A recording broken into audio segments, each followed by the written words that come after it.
একটি সংগৃহীত লেখা। আমি সুমিত বন্দ্যোপাধ্যায়।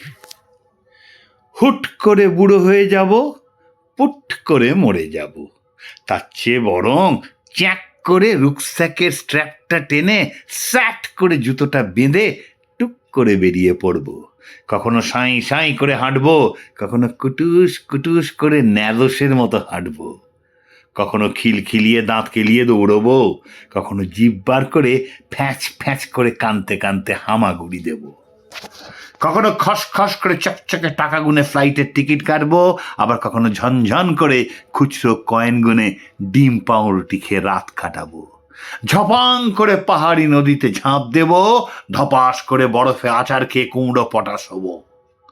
হয়তো কোনো বড় রেস্টুরেন্টে কালো স্যুট আর পালিশ করা ট্যান রঙের ব্রোড জুট পরে নাইফ ফর্কে টাকটুং আওয়াজ করে ইটালিয়ান ডিশ খাবো।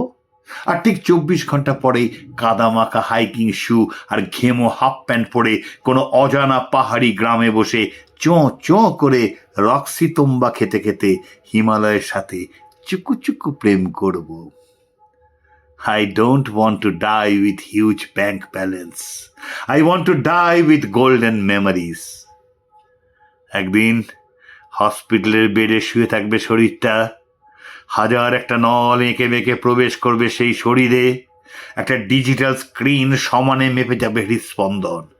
55, 48, 35, 21, বিপ বিপ বিপ বিপ, এক টানা একটা বেসুরো আওয়াজ।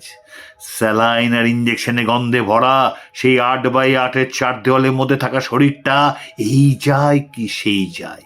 প্রিয়জনদের ব্যাকুলতা, নার্সদের অস্থিরতা, চাপা কান্নার রোল, কিন্তু শরীরটার কিছুই আন্দাজ করতে পারবে না।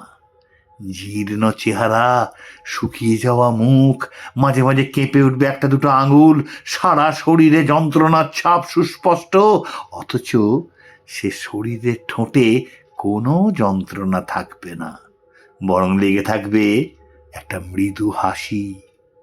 কেন? কেউই কিছু ঠাউর করে উঠতে পারবে না। ঠাউর করতে গেলে পৌঁছতে হবে তার বন্ধ দু চোখের ভিতরে।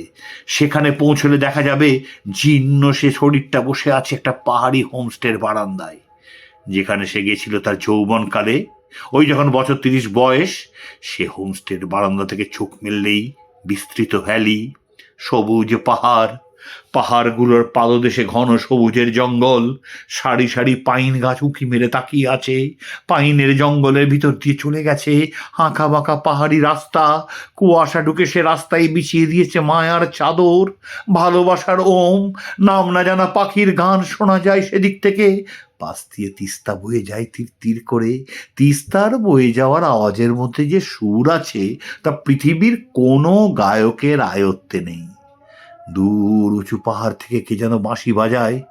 আস্তে আস্তে সন্ধে নেমে আসে, দূরের বাড়িগুলোতে একটা একটা করে আলো জ্বলে ওঠে।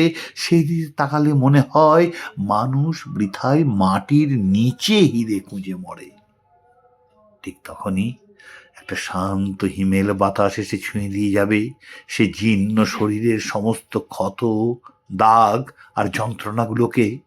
ধীরে ধীরে সে শরীর ফিরে পাবে তার যৌবন। শুকিয়ে যাওয়া মুখ, ঝরে পড়া গাল, ভেঙে যাওয়া চিবুক, শরীরে অসংখ্য নলের দাগ কে যেন জাদু বলে ঠিক করে দেবে এক লহমায়। একটা বছর 30-এর মানুষ এক মুখ মুগ্ধতা নিয়ে বসে থাকবে সে বারান্দায় আবার। আর এদিকে ঠিক তখনই আস্তে আস্তে থেমে যাবে মনিটরের স্ক্রিন, আর একটানা বিপ বিপ বিপের বেসুরো আওয়াজ।